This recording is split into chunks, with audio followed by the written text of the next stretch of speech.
Good morning girls. पहले तो आप सभी को हैप्पी न्यू ईयर। आपका नया साल सबके लिए अच्छा रहे और सब अच्छे से पढ़ाई करो और अच्छे नंबर से पास हो। ठीक है, हमने जो हमारी लास्ट पोएम पढ़ी थी द सॉलिटरी रैपर, ठीक है, विलियम वर्ड्सवर्थ की लास्ट पोएम थी हमारी द सॉलिटरी रैपर, जो हमने पूरी पढ़ ली थी। आप लोगों को मैंने समझा दिया था कि इसमें एक सॉन्ग है, एक लड़की जो किसान खेती करती है और उसमें वो गाना गा रही है। तो पोइट वहाँ से जब गुजर रहे थे तो वो उससे अफेक्टेड होते हैं और उससे प्रभावित होते हैं, तो उन्होंने ये पोएम उसके ऊपर लिख डाली। ठीक है, लिरिकल पोएम है और काफ़ी अच्छी ये पोएम है। ठीक है, तो अब हम इसके आज कर रहे हैं मेन पॉइंट्स डिस्कशन। ठीक है, जो पोएम के जो मेन पॉइंट्स हैं वो डिस्कशन आज हम करेंगे सॉलिटरी रिपर। ठीक है, William Wordsworth. William Wordsworth. Second year की गर्ल्स, मैं आप लोगों को फिर से बोल रही हूँ, आपका कोई रेस्पॉन्स नहीं आ रहा है। आप लोगों को अगर नहीं समझ में आ रहा है तो आप मेरे से पूछ सकते हो, और समझ में आ रही है तो बहुत अच्छी बात है। एंड आप लोगों को कॉलेज भी आना कंपलसरी कर दिया है, तो कॉलेज में आइए और मेरे से मिलिए और उसके बाद में अपन अपनी स्टडी के बारे में डिस्कस करते हैं। ठीक है, तो आज जो हमारा जो पोएम का है वो है मेन पॉइंट्स ऑफ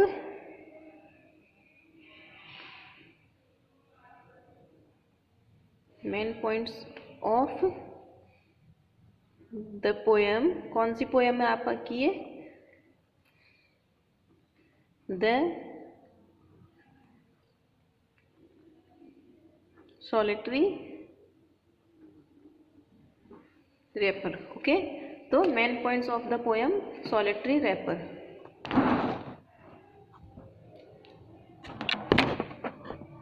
ठीक है, दिखाई दे रहा है। तो जैसा कि हम पढ़ते आ रहे हैं, तो सबसे पहले हम पढ़ते हैं इंट्रोडक्शन। किसका? पोएट का इंट्रोडक्शन होता है। तो सबसे पहले हमें पोएट का इंट्रोडक्शन पढ़ना चाहिए। तो आपको पता होना चाहिए कि पोएम कौन लिख रहा है, इसका पोएट कौन है और उसके बारे में। ठीक है, तो इंट्रोडक्शन टू द पोएट। ठीक है, कौन है पोएट इसमें? William Wordsworth. आपको पता है विलियम। कोर्स थोड़ा आपका लेंदी है, इसलिए मैं आपको फिर से बार बार बोल रही हूँ, प्लीज़ आप मेरे से कांटेक्ट करो। बिना कांटेक्ट करे आप नहीं समझ पाओगे, आपको प्रॉब्लम होगी एग्जाम में। इसलिए कह रही हूँ कि आप पर्सनली मेरे से फ़ोन करके या मैसेज करके आप प्लीज़ मेरे से कांटेक्ट करो और इसके जो आपको नहीं समझ में आ रहा है वो डाउट्स क्लियर करो। मैं रोज़ एक ही बात बोलती हूँ आप लोगों को, लेकिन आप लोगों को बिल्कुल भी समझ में नहीं आ रहा है कि मैं क्या बोल रही हूँ। आई थिंक तो मुझे लग रहा है कि अब मुझे शायद कुछ हार्ड डिसीजन लेना होगा आप लोगों के लिए। तो इसमें क्या है, सबसे पहले पोएट का इंट्रोडक्शन हो गया। तो पोएट का इंट्रोडक्शन जैसे कि हम यहाँ पे देख रहे हैं, तो William Wordsworth was born in the year 1770। ठीक है, तो ये इनका बर्न ईयर है। ठीक है, 1787 he proceed to the university where he join Saint John's College Cambridge. तो मैंने शुरू से मैं आपको बताते आ रही हूँ कि जब हम किसी का इंट्रोडक्शन पढ़ते हैं तो उसमें सबसे पहले होता है बर्न, उसका जन्म कब हुआ है, उसकी स्टडी कहाँ पे हुई है, एजुकेशन कहाँ पे हुई है, उनके अवार्ड क्या है, मेन अवार्ड्स क्या है और मेन वर्क्स क्या है। तो ये 4-5 चीज़ें जो होती है वो एक बैकग्राउंड में आ जाता है, इंट्रोडक्शन में आ जाता है। तो आप इसके अंदर इनका इंट्रोडक्शन पढ़िए ये वाला पूरा, और उसके बाद में जैसे इनके वर्क है तो ये जैसे मेन वर्क्स हैं इनके, prelude, ode on the intimations of immortality, sonnets, ये इनके जो मेन वर्क्स हैं वो भी आप इसमें देखिए। ठीक है, तो ये आपका हो जाएगा इंट्रोडक्शन पोएट का। ठीक है, नेक्स्ट हम चलते हैं, इसमें हमारे आगे है कि कविता का परिचय, मीन्स की समरी ऑफ द पोएम लिख लो या इंट्रोडक्शन टू द पोएम। ठीक है, पहले हम इंट्रोडक्शन करते हैं पोएम का इंट्रोडक्शन। ठीक है, तो introduction to the poem. Okay, ये हो गया क्लियर। तो इंट्रोडक्शन टू द पोएम में आप यहाँ पे देख पाएंगे, इसमें बुक में आप देख रहे हो कि पोएम जो है कब लिखी गई है, 1803 में वर्ड्सवर्थ के द्वारा लिखी गई है। और कब लिखी गई थी? जब वो अपनी बहन के पास गए थे, टूर पे गए थे हाईलैंड में। ठीक है, लवर है, वो नेचर से लवर है, उनको नेचर से लव है। तो और ये कंपोज हुई थी 1805 में, ठीक है, एंड पब्लिश्ड हुई थी 1807 में। तो मेन चीज़ ये है, इसका क्या है, कैरेक्टर साइज आप देखते हैं तो ये एक रोमांटिक इमेजेस है, इसमें स्वीट म्यूजिक है, मेलनक्लोनी है, एटमॉस्फेयर और सिंप्लिसिटी दिखाई गई है, स्वीटनेस दिखाई गई है कविता के अंदर। तो ये जो चीज़ें इसकी मेन चीज़ें हैं वो आपको इसमें लिखनी है। फिर हम देखते हैं कि इनकी जो Wordsworth tour in highland of Scotland with his sister Dorothy in August 1803 में वो अपनी बहन डॉर्थी के वहाँ पे जब वो टूर पे गए थे, हाईलैंड के टूर पे, तो जब वो उधर से गुजर रहे थे तो उन्होंने अपनी डायरी के अंदर ये एक सुंदर सी पोयम लिखी। किससे प्रभावित होकर, एक गर्ल्स से प्रभावित होकर, जो कि खेती कर रही थी और वहाँ पे फसलों को काटते हुए वो कुछ गाने गा रही थी, ठीक है। तो ये आपका हो गया इंट्रोडक्शन टू द पोयम हो गया। अब हम चलते हैं अबाउट द पोयम या फिर summary of the poem. Summary of the poem, ठीक है। समरी ऑफ द पोयम में आप क्या पढ़ोगे, समरी ऑफ द पोयम आपके पास है यहाँ पे। तो आप देख रहे हो कि the poet sees a highland girl who is singing and repeating simultaneously, ठीक है। सेमुटेनियसली वर्ड आपको अगर नहीं समझ में आ रहा है तो आप इसमें लिख सकते हो कि अलोन, ठीक है, रैपिंग अलोन लिख सकते हो यहाँ पे, या फिर लॉनली लिख सकते हो, ठीक है। सीज अलोन यहाँ पे हो गया। Her song is very sweet, उसका गाना बहुत ही प्यारा था। The poet is so much charm by the melody of her songs that he feels in more beautiful than the songs of the nightingales and the cuckoos. उनके गाने से वो इतने प्रभावित हुए कि उनको कोयल के और कुकू के, जो नाइटेंगल के गीत से भी ज़्यादा सुंदर उसका गीत लगता है, ठीक है। तो ये चीज़ हो गई इसमें। Her songs appear to be melancholy but it is has too powerful appeal, ये छोड़ देना। The poet does not understand the language in which the song was singing, ये आप लिख सकते हो।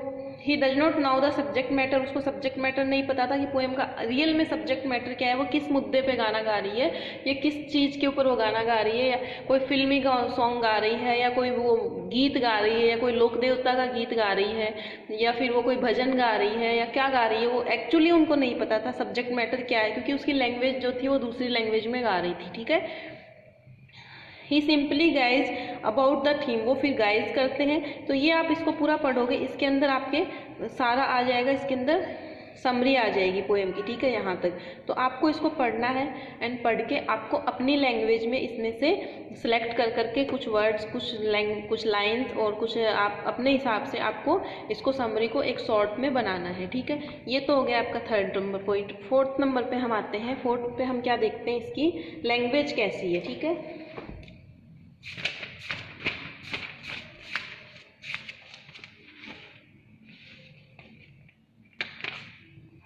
जैसे कि हम एक पर्सन देखते हैं, फर्स्ट नंबर जो है, write a critical appreciation of the word solitary reaper, critical appreciation करना है, अप्रिसिएशन करना है। तो इसके अंदर हम देखते हैं कि किस तरीके से ये लिखी गई है। तो इनमें से हम देखते हैं स्टेंजा फॉर्म क्या है इसका, ठीक है।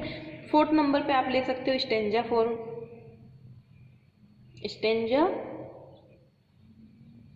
फॉर्म एंड लैंग्वेज, ठीक है। तो ये आप यहाँ पे देख रहे हो, इसमें यहाँ पे आपको दिख जाएगा स्टेंजा फॉर्म क्या है। सेंटेंसेशन of the song of the reaper, it use a stanza of 8 lines divided into a quatrain and 2 octosyllabic couplet, ठीक है। तो इस तरीके से आप ये पोएम जब पढ़ोगे तो आप इसको पढ़ोगे कि किस तरीके से ये डिवाइड की गई है, ठीक है। कि शुरू में इसको 8 लाइन में डिवाइड किया गया है, शुरू में 8 लाइन में दिया गया है, फिर 8 लाइन के साथ में 2 लाइन दी गई है, फिर 8 लाइन के साथ में 2 लाइन दी गई। इस तरीके से इसका जो तरीका है लिखने का पोएम का, वो तरीका इसमें दिखाया गया है कि किस तरीके का है। तो ये आप इसमें पढ़ के इसको आपको आइडेंटिफाई करना है कि किस तरीके। 4th line of each of the 4 stanza is trimeter, ठीक है। ये बिल्कुल आपको ऐसे के ऐसे लिख देना है। A line of 3 feet, the octosyllabic lines are predominantly iambic, ये लाइन छोड़ देना, आप बस यहाँ तक लिख लेना इसमें, ठीक है, यहाँ से यहाँ तक। अब हम देखते हैं इसमें कि एटमॉस्फेयर कैसा है, पोएम्स एटमॉस्फेयर ऑफ पोएम, ठीक है। 5th नंबर पे हम देखते हैं एटमॉस्फेयर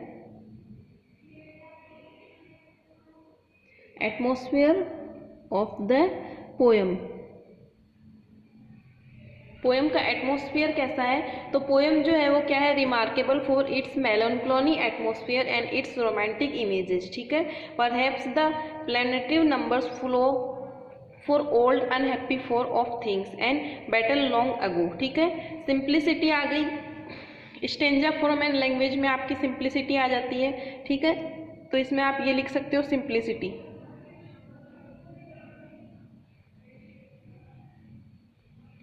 ओके, तो सिंप्लिसिटी है लैंग्वेज की, जो लैंग्वेज कैसी है? सिंपल है, ठीक है। फीलिंग ऑफ यूनिवर्सिटी 6 नंबर पे आप ये देख सकते हो इसमें क्या फीलिंग की गई है। फीलिंग्स ऑफ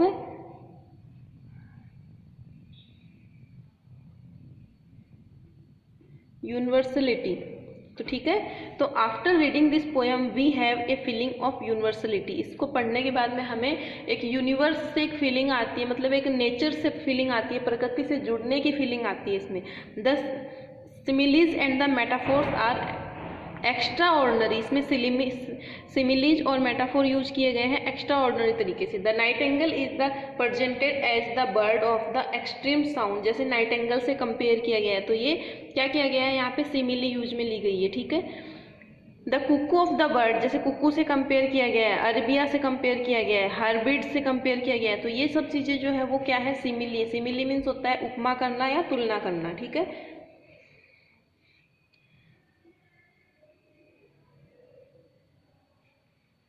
तो ठीक है, तो इसमें नाइटेंगल और कुकूज से जो किया गया है वो क्या है? यहाँ पे मेटाफोर यूज में किए गए हैं, तो ये वाली चीज आप इसमें डाल सकते हो, ठीक है। 6 नंबर पे हो गया। अब अपन देखते हैं 7 नंबर पे क्या है इसमें।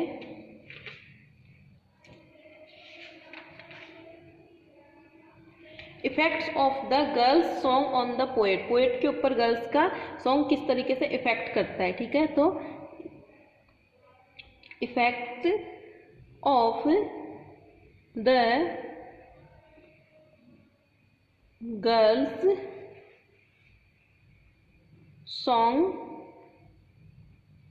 On the poet. पोएट के ऊपर गर्ल का सॉन्ग जो है वो किस तरीके से इफेक्ट करता है, तो ये आप यहाँ पे देख पा रहे हो कि ये वाला जो है पॉइंट आपके सामने है। The concluding lines of the poem the solitary reaper are very important. The music in the my heart I bore was here no more. जब वो बोलते हैं कि मैं जब बहुत दूर तक चला गया तो भी वो पोएम की जो आवाज़ थी वो कैसी उनको सुनाई दे रही थी, उनके हार्ट को ऐसा फील हो रहा था कि जैसे अभी भी वो उस आवाज़ को सुन रहे हैं। मीन्स कि काफ़ी मतलब बोल रहे हैं कि जब वो उस जगह से दूर चले गए, मतलब कि हाईलैंड पहाड़ी के ऊपर जब वो चढ़ रहे थे तो पहाड़ी के ओझल हो गए, मतलब कि काफ़ी लॉन्ग डिस्टेंस में जाने के बाद में रियल में उनको कानों पे वो आवाज़ नहीं सुनाई दे रही थी, लेकिन उनके दिल के अंदर वो आवाज़ तभी भी गूंज रही थी, तभी भी वो बज रही थी। इट मीन्स कि उनको फीलिंग हो रही थी उस चीज़ की, वो इतने ज़्यादा इफेक्ट हो गए थे उस चीज़ से, ठीक है। तो कंक्लूडिंग वाली लाइन में हमने ये देखा है, the concluding lines of the poem the solitary reapers so that the poet is thrilled and captivated by the melody of her song, ठीक है, which he hear with rapid attention without making any movement, ठीक है। समझ में आ रहा है कि ये उनको इस तरीके से फील हो रही थी। He is so much overpowered by the melody and music। Melody और म्यूजिक मीन्स होता है गाना और जो संगीत होता है वो, ऑफ द गर्ल्स सॉन्ग, ठीक है। वो बहुत ज़्यादा उससे क्या हो जाते हैं? प्रभावित हो जाते हैं। That it appears to him that the girl will go on singing forever, ठीक है। तो when the girl stopped singing the poet left the valley and went up the hills, the sweet melody of the girl's song continued to resound his heart, ठीक है। long after the girl has stopped singing, मतलब कि काफ़ी लंबे दूर तक जाने के बाद में भी उनको उस चीज़ का एहसास होता है और वो उस चीज़ को फील कर रहे होते हैं।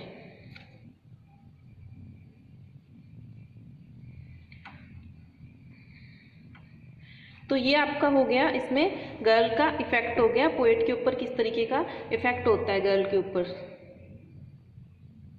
8 नंबर पे हम देखते हैं इसमें क्या है कि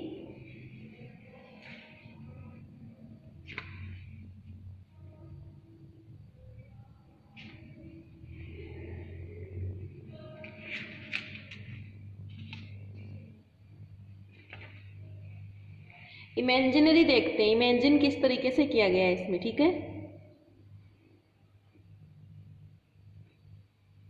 इमेजिनरी देखते हैं, ठीक है।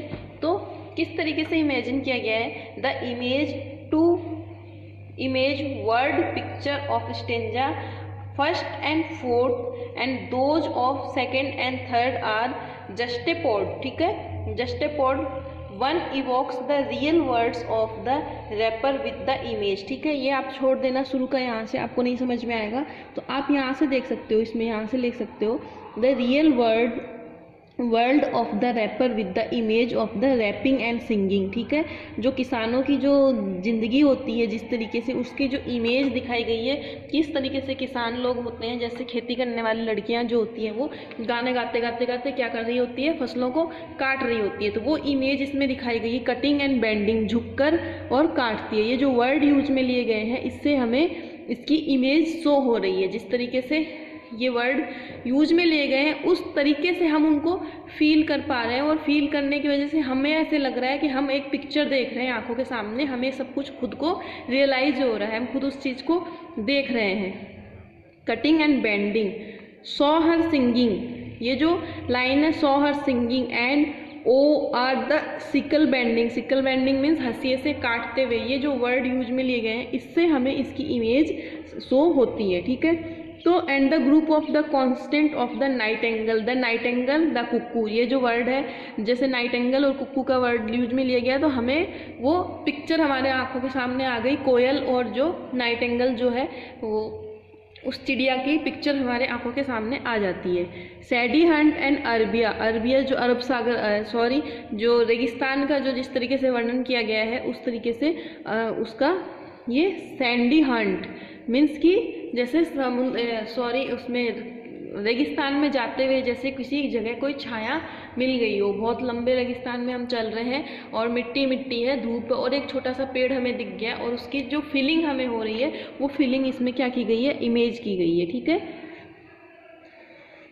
तो ये कुछ तरीके के वर्ड इसमें डाले गए हैं जिससे हम उस इमेज को फील कर पा रहे हैं, ठीक है। तो ये हो गया आपका इमेज। फिर आपका next the theme of the poem, ठीक है। तो ये भी पॉइंट आप डाल सकते हो इसमें, the solitary ripper is the poem of imagination, सिर्फ एक काल्पनिक पोएम है, एक कल्पना के आधार पर पोएम लिखी गई है कि हमने कोई पिक्चर, हमने कोई सीन देखा हमारी लाइफ में और हमने उसको कल्पना में लिया और हमने उसको इमेज बनाई हमारे आंखों के अंदर और हमने उसको लिख डाला, ठीक है। तो इसमें क्या है, it reveals high quality of the poetic imagination, कविता की जो काल्पनिकता है इसके अंदर, इमेजिनेशन मीन्स की कल्पना जो की गई है वो बहुत ही हाई क्वालिटी की है, बहुत ही अच्छे तरीके की है कि जब हम इस पोएम को पढ़ रहे होते हैं तो हमें ऐसे लग रहा होता है कि हम इस पोएम को पढ़ नहीं रहे, हम इसको पिक्चर देख रहे हैं एक तरीके से। जैसे जैसे मैंने पढ़ाया तो आप लोगों को ऐसा फील हुआ होगा कि हम पढ़ नहीं रहे, हम इसको देख रहे हैं। तो इसमें क्या है, हाई क्वालिटी की इमेज बनाई गई है। The poet sees a highland girl reaping and singing all alone her field, अपने खेत में एक हाईलैंड की लड़की, पहाड़ी क्षेत्र की लड़की जो पहाड़ों के ऊपर एक गाना गाते हुए, रैपिंग, रैपिंग मीन्स होता है फसलों को काटना, ठीक है। तो वो गाना गाते हुए अकेली है और गाना गाते हुए वो गीत वो गा रही है। Her song is a melancholy song, melancholy song means होता है जो दिल को टच कर जाना, मीन्स एक तरीके से कोई बहुत प्यारा गीत कोई गा रहा है और किसी को सुनते ही वो उसको हार्ट को फील हो जाता है, तो उसको बोलते हैं मेलनक्लोनी सॉन्ग, ठीक है। The girl is singing a song in a Gaelic language, Gaelic language में वो गा रही है।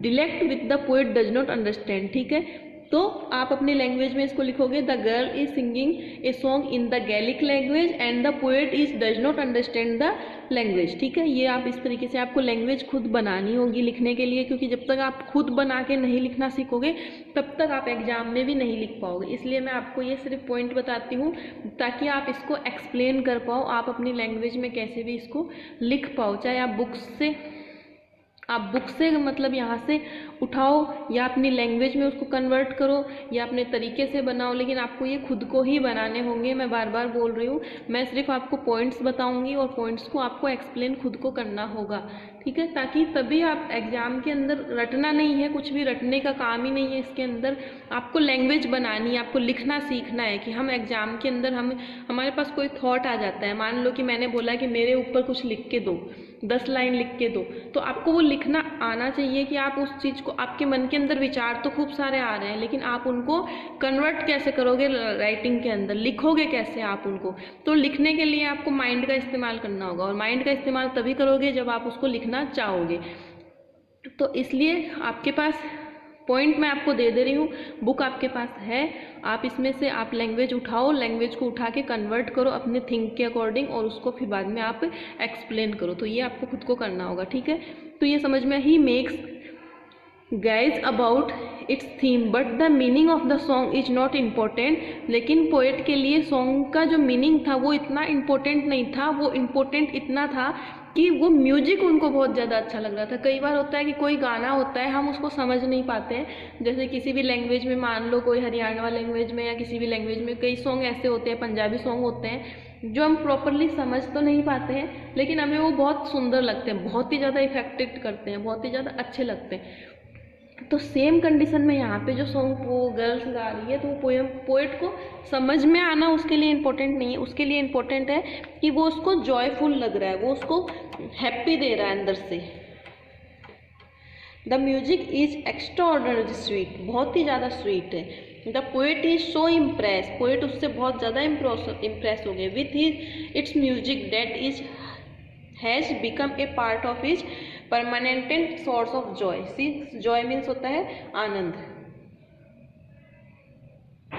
The music in my heart, जो लास्ट की लाइन जो वो बोलते हैं कि the music in my heart I bore long after its was heard no more, जो मेरे दिल में काफ़ी समय तक चलता ही रहेगा। तो आपके पास 9 नंबर पॉइंट पे क्या है, 9 नंबर पॉइंट पे है theme of the poem. The theme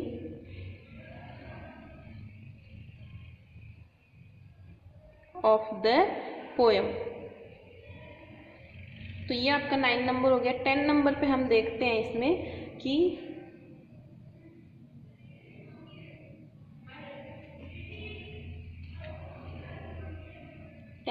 देखते हैं और क्या पॉइंट इसमें निकल के आ रहे हैं। इसमें एक आपको पॉइंट जब ढूंढने हो ना खुद को, तो आप इनमें पॉइंट ढूंढा करो क्रिटिकल नोट्स में, इनके अंदर बहुत ही मतलब अच्छी चीज़ें आ जाती है इसके अंदर, ठीक है। जैसे इसकी है वर्बल फेलिसिटी एंड हाई सजेस्टिवनेस, ठीक है, ये आपको पॉइंट मिल सकता है, ठीक है।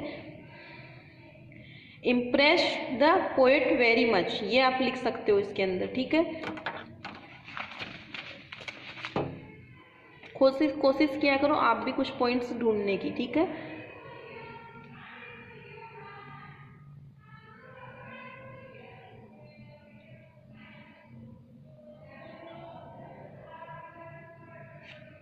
ये लिख सकते हो आप इसमें, जैसे the sweet melody of the girls song, ठीक है। तो इसको आप लिख सकते हो कि this poem is a sweet melody, ठीक है। This poem is a sweet melody, melody song. तो ये 10 पॉइंट आपके पास हो गए हैं। एंड 11 में आप ढूंढना चाहो तो खूब मिल जाएंगे, आपके पास पॉइंट्स की कमी नहीं है इसके अंदर। तो इसका स्टेंजा फॉर्म देख लिया, म्यूजिक इसका जो है म्यूजिक देख लेते हैं। Very musical, the music is clarified due to the use to the open vowels, ठीक है। तो ये लिख सकते हो आप इसमें म्यूजिक इसका कैसा है। तो इसमें ये 2 लाइनें भी आपको डालनी होगी साथ में, ठीक है, ये डाल सकते हो इसके अंदर आप। ये मैंने बता ही दिया आपको फीलिंग्स ऑफ यूनिवर्सिटी। लास्ट में आप कर दो एक कंक्लूजन इसका।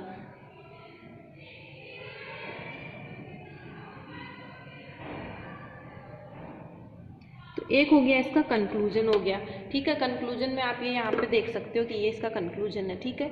तो ये पॉइंट्स मैं आपको फिर से एक बार समझा दे रही हूँ। ये आपके पास 10-12 पॉइंट आपके पास बन गए। अब आप इसको एक्सप्लेन करोगे तो आराम से आपका एक लॉन्ग क्वेश्चन बन जाएगा। जब भी एग्जाम में कोई लॉन्ग क्वेश्चन आता है, आपका जो मेन क्वेश्चन आता है, उसमें आप ये पॉइंट्स डालो और आप अपनी इस पोएम को एक्सप्लेन कर दो अच्छे से, आपको अच्छे से अच्छे मार्क्स मिल जाएंगे, ठीक है। अगर पोएम की लाइनें आपको याद होती हैं तो पोएम की कुछ लाइनें भी आप याद कर सकते हो बीच बीच में, जब इसमें डालते हो तो उसमें आपको लाइनें भी आप इसमें लाइन्स जो होती हैं वो आप इसमें लिख सकते हो, अगर आपको प्रॉपर याद है तो। जैसे ये लाइन हो गई, ये हो गई, तो ये भी आप इसमें लिख सकते हैं, ठीक है। तो इसमें क्या है, सबसे पहले तो है इंट्रोडक्शन है पोएट का, ठीक है। फिर पोएम का इंट्रोडक्शन है, मैंने जो आपको बता दिया। समरी है पोएम की, वो मैंने आपको बता दी। स्टेंजा फॉर्म एंड लैंग्वेज जो है वो सिंप्लिसिटी है, स्टेंजा फॉर्म आपको मैंने बता दिया। एटमॉस्फेयर कैसा है पोएम का, वो भी मैंने आपको बता दिया। फीलिंग ऑफ यूनिवर्सलिटी, सार्वभौमिकता की जो फीलिंग आती है इसके अंदर, ठीक है। तो सार्वभौमिकता की भावना इसमें दिखाई गई है कि कविता को पढ़ने के बाद में हमें क्या फील होता है, सार्वभौमिकता की फीलिंग आती है, ठीक है। इसमें उपमा और वो सिमिली और मेटाफोर यूज में लिए गए हैं जो मैंने आपको बता दिए हैं, जैसे कि नाइटिंगेल का गाना हो गया, कुक्कू का गाना हो गया, और जैसे अरबिया और पूर्व का प्रतीक है, हाइब्रिड पश्चिम का प्रतीक है। इस तरीके से प्रतीक दिखाए गए हैं इसके, जो मेटाफोर यूज में लिए गए हैं अच्छे से इसमें। तो इस तरीके से इसका जो है यूनिवर्सलिटी इसमें फील की गई। Effect on the girls on the poet, poet के ऊपर गर्ल्स के सॉन्ग का क्या इफेक्ट होता है वो मैं आपको बता चुकी हूँ। नेक्स्ट है इमेजिनरी, काल्पनिकता इसके अंदर किस तरीके से बनाई गई है वो भी मैं आपको बता चुकी हूँ। The theme of the poem, poem की थीम क्या है वो इसमें आप देख लो, बुक में सब कुछ है, आपके पास सब कुछ मिल जाएगा। This poem is a sweet melody song, ये जो पोएम है वो क्या है, स्वीट मेलोडी सॉन्ग है। इसकी लैंग्वेज बहुत प्यारी है, इसको गैलिक लैंग्वेज में वो सॉन्ग गा रही है, उसको पोएट समझ नहीं पा रहा है, उसको ट्रांसलेट किया गया है इस तरीके से। तो ये काफ़ी ज़्यादा, फिर इसका म्यूजिक हो गया और कंक्लूजन हो गया। तो आई थिंक आप लोगों को अच्छे से ये समझ में आ गई होगी ये वाली पोएम। और तो हमने विलियम वर्ड्सवर्थ की दोनों पोएम हमने पढ़ ली है, जो आपके पास है मैं आपको बता दे रही हूँ कि हमने विलियम ब्लैक, विलियम वर्ड्सवर्थ, ठीक है, ये हमने पढ़ ली। World is too much with us, solitary reaper, ठीक है, ये हमने दोनों पोएम पढ़ ली है। Okay,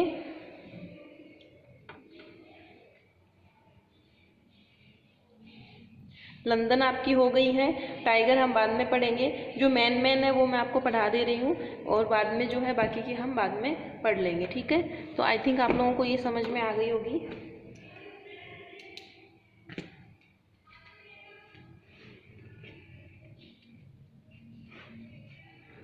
okay and thank you.